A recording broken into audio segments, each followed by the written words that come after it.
Hey, what's up guys, Snowy Minotaur here. It is finally time for me to talk about Chapter 5 Season 1 with you all. Sorry I took a little break because, I uploaded like, 4 or 5 videos last week? I don't know, I don't recall anything like that, but I have a bad memory, so there's that. So I decided to take a little break, check out Chapter 5 for a few days, and then give my thoughts about it. So finally, I'm going to be talking about it today, and as you can tell from the title and what I've been saying mostly on my community tab, I'm pretty mixed on this chapter and just this season right now. Now I know it's going to get better in the upcoming weeks, and literally just today as this video recording, they did release the Lego game mode, which I haven't checked out yet, but I will be checking it out. I might use it for gameplays because it seems very chill and it definitely seems like it's very fun. But I did want to talk about the actual season in Battle Royale because obviously I mostly talk about that and obviously cosmetics in general on this channel. So let's just hop right into it with my first thoughts and opinions about Chapter 5 Season 1, and let's start off with the positives. And I have to say, Battle Pass this season I actually think is good. I wasn't expecting to like this Battle Pass as much as I thought I would when it comes to the original skins, but I do like them. I think some of my favorites out of here are the Nisha skin. It reminds me a lot of that one skin from Chapter 3 Season 1's Battle Pass with the character model, but more or less the mask edit styles are sick and the color schemes on each different edit style looks amazing. This is a very clean female skin. The Montague skin, I'm hoping I'm saying his name correctly, he's not bad on his like default style, but it's that second edit style, holy, it looks so sick. The tier 100 skin, Valeria, again, I'm sorry if I'm butchering the names of these skins. It's another female tier 100 and she looks really clean. I really like the different color options that she has. Really like the flames going around her. It's a really nice looking tier 100 skin. But I think my favorite original skin from this battle pass is actually Vengeance Jones. It's a very simple skin. I really like how he looks. Very dirty look, honestly. And I like how he has a beard now. But more or less, it's the other edit styles that he has. Holy crap, they look amazing. Especially one of them like looks something straight out of Borderlands. Like, I think that this battle pass has some damn good extra edit styles for the original skins that they chose for here. I think that these are very much worth it just for like the whole battle pass in general is just worth it for these edit styles alone. They are amazing. But obviously we have the collaboration skins, which I think these are really good. First off, we have Snake. By the way, he is coming to Fortnite. He looks really clean with what we see of him so far. I'm excited to see what he actually gets for other cosmetics and other edit styles later on during the season, but we all know what we're here for. Peter Griffin. After over 2 years of this collaboration being rumored and pretty much almost confirmed, it finally happened. And as somebody who grew up watching Family Guy, like more or less the older seasons, I'm not a big fan of the newer seasons, this is a dream collab for me. I never thought in a million years we would see Peter Griffin in Fortnite, and they made him so buff too. Like, oh my gosh, like he was done basically perfectly. The whole set is just so perfect. All the different references with some of the cosmetics, I'm guaranteeing you, there's gonna be more skins. I want to see Lois. Maybe the giant chicken would be pretty cool. Obviously, I think my favorite cosmetic out of here is Surfing Bird. I loved that episode so much, and this was almost a guarantee to be the emote in here, and it was done flawlessly. Arguably, this is one of my new favorite emotes of all time in Fortnite. Like, this whole set is just so surreal to be in Fortnite, and it's just such a huge meme as well, because people have been memeing about this ever since we actually had one of the back blings, which was actually the TV.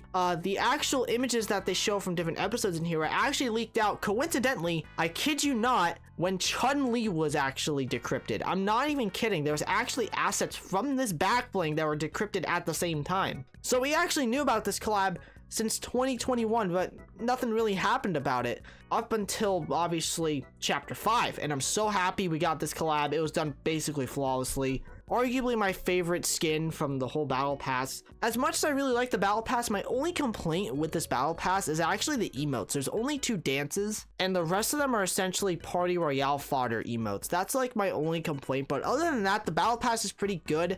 I'm very happy with how this turned out. Not to mention we have car cosmetics in here too, which is also very interesting. Now let's start off with the positives here. So the first one I actually gotta talk about here is the map. I think that the map is absolutely beautiful. I really like pretty much all the new locations. I don't think there's really necessarily a bad one. The train, by the way, the train on the map is a really cool feature. I do wish that it'd give off a little bit of better loot on there, but I do think that's a really cool thing that they added onto the map. And again, going back to the map itself, I think it's pretty damn good. It reminds reminds me a lot of Chapter 2 with kind of the vibes that it has. I don't know if that's just me, but it feels like the Chapter 4 map with like how it kind of looks graphically, but with like Chapter 2 stuff, especially with all like the mountains around the map. And also, this is probably my favorite thing from the season, by the way, the weapon mods. Oh my gosh, the weapon mods are some of the best things to be added into Fortnite, period. I think that this is such an amazing feature. It was basically done flawlessly, and I don't know what to realistically say here. I think that this is really cool. It expands on Fortnite a lot more when it comes to weapon customization now, because now that we have this in the game, you can basically make almost any weapon in this game overpowered. You can pretty much do that, and they made these balanced as well by having it cost gold, which is also very interesting. And not to mention, the loot pool is pretty interesting. I will talk about the loot pool a little later on here, but I will say this: they made some amazing changes when it comes to meds, like med kits and big pots. You can basically move around with them and they actually heal over time, instead of you just standing there waiting the 10 seconds for the animation to stop and then you instantly get back your health. You can cancel it off at any time, which I do hope that they fix that at some point to where you can keep the big pots and also the med kits on you, kind of similar to the med mist from Chapter 3. I think that would be a pretty good idea, but maybe we'll see that later on in the future. I don't know. But to be perfectly honest, ladies and gentlemen, that's basically all the positives I actually have about this season so far. So I'm just gonna hop right into the negatives. My first big negative here is actually the weapons. Now, not to say that the weapons are necessarily awful or bad. It's more or less that they made some really weird decisions with them. First off, ARs, pistols, and SMGs are no longer hit scan. Like, they basically are now snipers. Which, I mean, if this is the way to balance these weapons, especially with the new weapon mods, I can understand this change. But it does make it a little more difficult to, like, hit people, especially at close range, because, oh my gosh, I gotta talk about this here. The shotguns. While I do think the shotguns are actually good, they do feel really inconsistent when it comes to damage. I remember a few days ago, I was using the new hammer pump shotgun, the mythic one, okay, Peter Griffin's one, which I still can't even believe that's even a thing I just said. I hit somebody close range, all pellets hitting, by the way, for like 30 damage. And then at the same range, I hit him for over 100. I feel like the shotguns, I don't know if it's just me, but it feels very inconsistent when it comes to damage. And I hope they tweak the shotguns to make them feel a lot more consistent, because they are good. I just think that they need a little bit more adjusting when it comes to the damage output of them. Speaking of which, we have the overpowered ballistic shield. This thing is overpowered as hell. There's basically almost no counter to this weapon, other than maybe in build mode to where you have to like build on top of somebody and then shoot them in the back. If you basically have this inside a zero build, you're basically almost invincible. But another thing that basically is almost impossible to kill somebody with, just like with the ballistic shield, is the new medallions. While I do think these are actually pretty cool features to have and really cool items, I cannot deny the fact that these are just absolutely busted. I think if you hold all 5, which you can have all 5 of them in your inventory, I think it instantly gives you 8 shield per second, which is just absolutely broken. Basically, if you're going up against somebody that has a medallion, good freaking luck. That's all I can say. Good luck. I know people are gonna wait for this. Here it is, ladies and gentlemen, the movement. Oh my gosh, okay. This and another thing, which I'll talk about in just a sec here, basically, realistically, kind of bring up the question, why change stuff that hasn't been an issue for years? Now, I know as of right now, today, as this video recording, they actually did buff up the movement to make it go faster, but as you can see from the gameplay, it literally looks like my character is constipated the whole time when walking.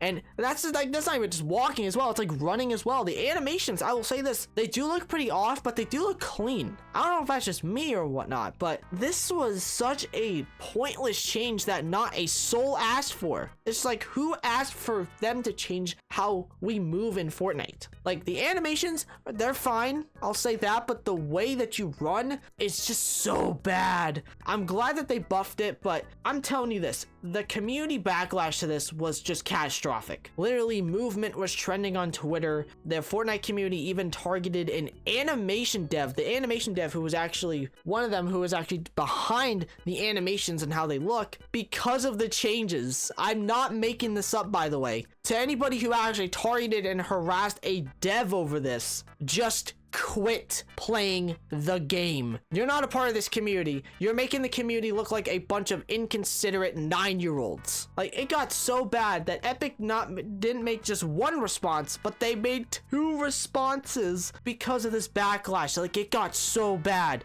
I will say, with them responding to it, I'm glad that they're listening, and I'm glad that they made changes. I hope they keep making more changes to this, because we want the game to feel as smooth as possible, because when the season first dropped, oh my gosh, it was like snail pace. Like, people were dying to storm, for gosh sake. I'm not even kidding. Speaking of another change that didn't need to happen, the locker UI. Oh god, I don't even know where to necessarily start with this catastrophe. How about this? They basically ruined presets and edit styles. Presets are now all separate, so the presets that you probably have made from like many years ago, sorry, guess what? Guess what? They're all separate now in terms of every single cosmetic. Not only that, edit styles are completely ruined. Like, you can't even, you have to select the skin now in order to look at edit styles. Like, you actually have to put it on, which is just really stupid. And not to mention, it's just very confusing. The UI is so bad that it just makes absolutely no sense. Just like, simpler is better than overcomplicating stuff, in my opinion. Overcomplicating something like the locker was such a horrible idea, because you guys remember the whole little, hey, you can see your rarities on your skins? You can't see that anymore. There's no scroll wheels, pretty much almost nothing like that. You can't even go to the top of your locker anymore. You have to scroll all the way back up all over again. That button's now gone. Like, there's so many problems with the locker. I could just keep going on about it. But like, overall, Chapter 5 Season 1, in my personal opinion, I can describe it as this. When it's fun, it's fun, but when it's bad, it's bad. I really hope that they do make more changes, because I really hope this season gets better, because it's looking like it's gonna get better. Maybe with the new game modes, I'll definitely try and check out those, but Battle Royale, yeah, that's a big no for me right now. It is just okay. I actually give this season a 6 out of 10. I do hope it gets better as time goes on, but only time will tell. But ladies and gentlemen, that is it for today's video. I really hope you all enjoyed it. If you did happen to enjoy this video, consider subscribing to the channel. Don't forget to check out my Twitter, aka my X account, so all on screen. Thank you all so much for watching. I love every single one of you. Remember, everyone, it's always good to take chances.